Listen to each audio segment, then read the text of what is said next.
Hello दोस्तों, आज जिस टॉपिक पर मैं बताने वाला हूं आपको वो सुनकर शायद आप परेशान होंगे।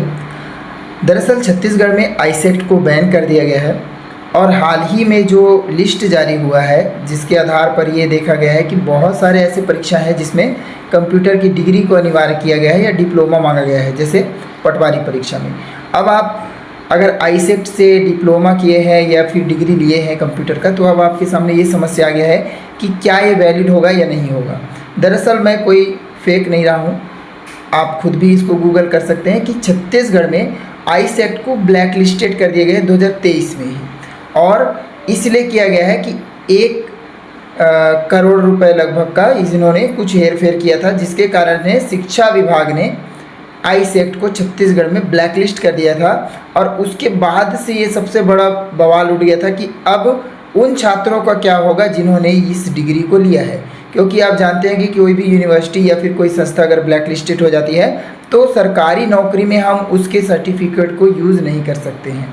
और लाखों लोगों ने इस संस्था से छत्तीसगढ़ में, छत्तीसगढ़ के बाहर भी अदर स्टेट्स में डिग्रियां और डिप्लोमा लिया है, छत्तीसगढ़ में वो जॉब लेना चाहते हैं।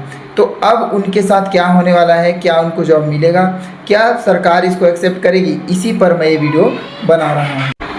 तो मामला है 2001 से 2004 के बीच में छत्तीसगढ़ में एक योजना चल रही थी। इस योजना में आईसेक्ट को टेंडर दिया गया था कि आप भाई स्कूलों में शिक्षा प्रदान करें कंप्यूटर की। इसमें 1.82 करोड़ का इन्होंने घोटाला किया, जिसमें ये फर्जी आपका बिल बनाकर इस तरह के ये पैसा वैसा जो भी इन्हें हेर फेर करना था वो कर लिया। बाद में जो कमेटी बनी 2023 में, इन्होंने इस घोटाले को पकड़ा और आईसेक्ट को ब्लैक लिस्टेड कर दिया। ब्लैक लिस्टेड करने के बाद शिक्षा विभाग ने आदेश पारित किया कि अब भाई ये ब्लैक लिस्टेड कर रहे हैं हम इसको, और अब इस संस्था के द्वारा किसी भी प्रकार का कंप्यूटर शिक्षा छत्तीसगढ़ में नहीं दिया जाएगा।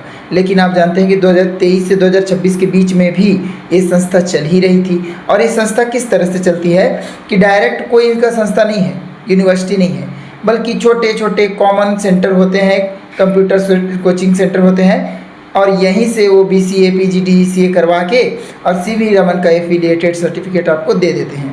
पर क्या वो सर्टिफिकेट मान्य है जो आपने एक सेंटर से किया था? क्योंकि भाई एक डिग्री या डिप्लोमा के लिए हमको एक रिकॉग्नाइज्ड यूनिवर्सिटी से डिग्री लेना पड़ता है, वहाँ जाकर पढ़ना पड़ता है, जिसकी फ़ीस बहुत है 30-40 हज़ार, और वो फीस आपको रेगुलर वहाँ पढ़ना पड़ता है। लेकिन आप उसी चीज़ को यहाँ सिर्फ पैसे देकर भी तो कर सकते हो। एक छोटा सा कोचिंग सेंटर में अगर आप पैसे देकर डिग्री बनवाना चाहो तो कितना मुश्किल पड़ेगा आपके लिए।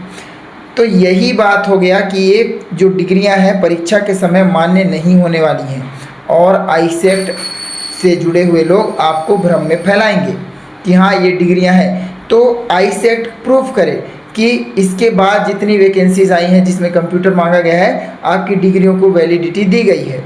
अगर ये प्रूफ कर देता है तो हम मान लेंगे। लेकिन अब अगर आपके मन में ये सवाल है कि भाई हमने तो डिग्री लिया है, डिप्लोमा लिया है, क्या फिर से कंप्यूटर करना पड़ेगा? क्योंकि बहुत सारे ऐसे परीक्षा हैं जिसमें हॉस्टल वार्डन हो गया, आपका पटवारी हो गया, आने वाले समय में आएंगे और कंप्यूटर की डिग्री या डिप्लोमा लगेगा। तो एक हद तक देखिए अभी ब्लैक लिस्टेड है संस्था।